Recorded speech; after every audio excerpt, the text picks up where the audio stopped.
আইসিইউতে ভর্তি ছিল একটা রোগী, মৃত্যু নিশ্চিত, কিন্তু সিসিটিভিতে দেখা গেল সে নিজের নামেই সাইন করে বেরিয়ে গেল। মানে মৃত রোগী হাসপাতাল থেকে পালালো। ঢাকার একটি বেসরকারি হাসপাতাল, রাত তখন 3:16।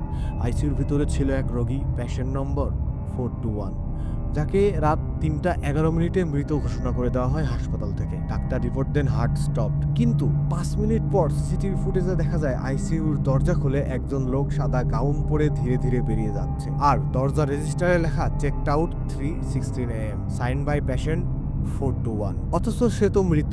ডাক্তাররা তাকে অলরেডি মৃত ঘোষণা করে দিয়েছে। তখন তাকে মর্গে পাঠানোর প্রস্তুতি চলছিল।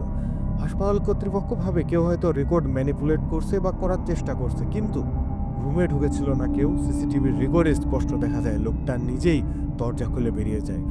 একমাত্র সমস্যাটা এখন হলো, রোগীর সমস্ত শরীর তো তখনও আইসিইউর ভেতরেই ছিল। কেউ বলে এইটা নাকি দ্বৈত আত্মার এক ভয়ানক দৃষ্টান্ত, আবার অনেকে বলে এই রোগী নাকি মৃত্যুর আগেই শয়তানের সাথে চুক্তি করেছিল। প্রশ্ন হলো, আইসিইউ থেকে যেটা বেরিয়েছিল ওটা কি আদৌ মানুষ ছিল নাকি কিছুর ছায়া ছিল?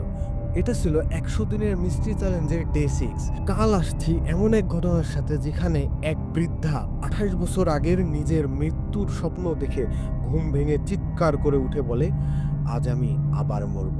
সাবস্ক্রাইব করো জানার জন্য পরের বার কে কার ঘর থেকে নিজেই বের হয়ে যাবে।